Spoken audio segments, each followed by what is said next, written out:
आज का हमारा टॉपिक है बेटा urine formation and formation of urine process is also known as uropoiesis और physiology of urine, how urine formed, वो पूरा हम आज के इस टॉपिक में डिस्कस करेंगे। फर्स्ट है हमारे पास formation of urea. Urea is formed inside the liver by the process called urea cycle. जो आपके पास मतलब देखिए यूरिन की जब भी हम बात कर रहे हैं तो हमें पता है कि ह्यूमन यूरियोटालिक है, मतलब यूरिया पार्ट उसमें रिलीज होगा। तो सबसे पहले स्टेप में हम डिस्कस करेंगे कि यूरिया फॉर्मेशन कैसा होता है।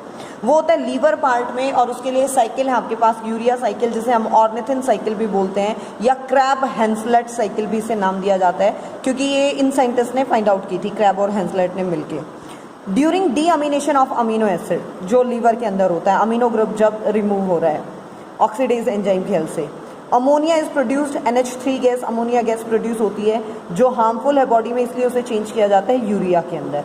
जब एक्सेस ऑफ अमीनो एसिड है तो डीअमीनेशन हुआ। डीअमीनेशन मतलब क्या है? Removal of amino group, NH2 group. यहाँ से जो अमोनिया गैस निकली आपके पास, ठीक है, दैट अमोनिया आपके पास वो फॉर्म करेगी आर्जिनिन।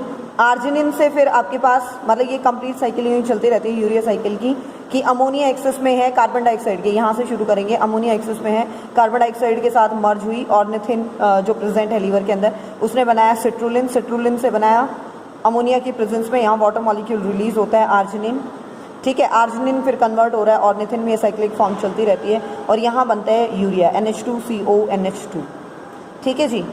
फिर है फॉर्मेशन ऑफ यूरिन और यूरोपोइसिस, कि एग्जैक्टली यूरिन फॉर्मेशन की process.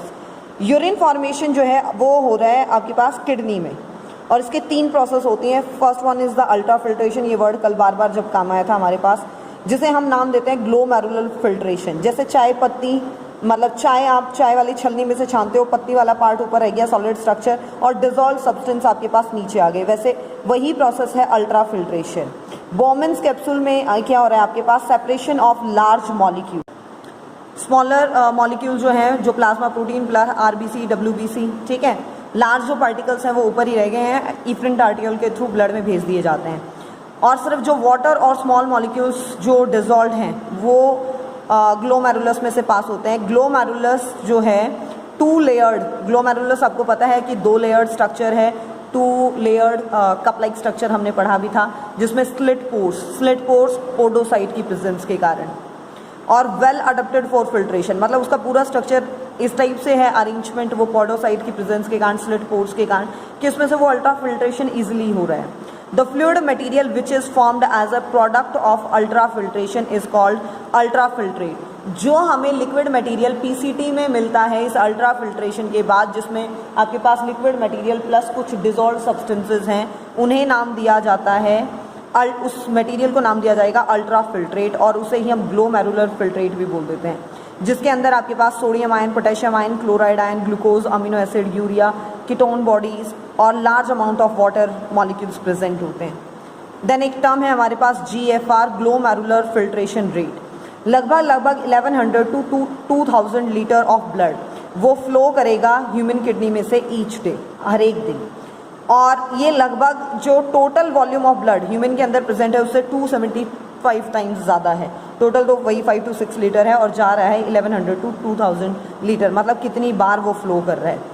GFR in a normal adult human is about, normal glomerular filtration rate है 120 ml per minute, and some 172 litre of filtrate is produce daily. इतना filtrate daily produce हो रहा है kidney के through, kidney excrete only, लेकिन kidney जो है वो सिर्फ यूरिन पास करती है एक दिन में नियरली 1.5 लीटर, ये नियरली है। अल्ट्रा फिल्ट्रेट इतना ज़्यादा प्रोड्यूस हुआ, बॉडी से रिलीज हुआ सिर्फ इतना, मतलब 172 टू सीधा 1.5 लेके आए हैं। मतलब क्या हुआ? रीएब्जॉर्प्शन होता है कुछ चीज़ों का, जो नेक्स्ट स्टेप में होगा।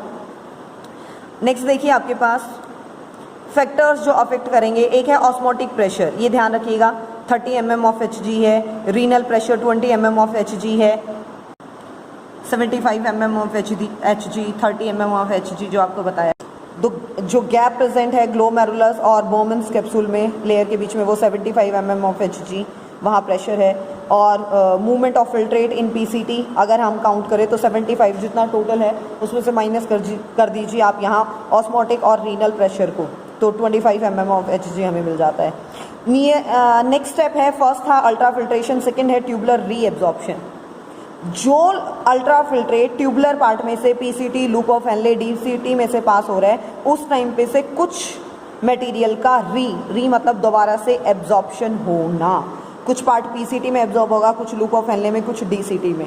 ये अलग अलग पार्ट है, नोटबुक में आप बेशक अलग से मेंशन मत कीजिएगा क्योंकि मैं आपको डायग्राम में ही कवर करवा दूंगी, लेकिन इन तीनों पार्ट के अंदर वो एब्जॉर्प्शन होता है। देखिए जी, इन दिस डायग्राम, ये आपको नेफ्रॉन का डायग्राम दोबारा से ड्रॉ भी करना है बेटा, इतना ध्यान रखिएगा आप। If you see in this diagram, सिर्फ आप देखिएगा जो पेंसिल से मार्क हैं,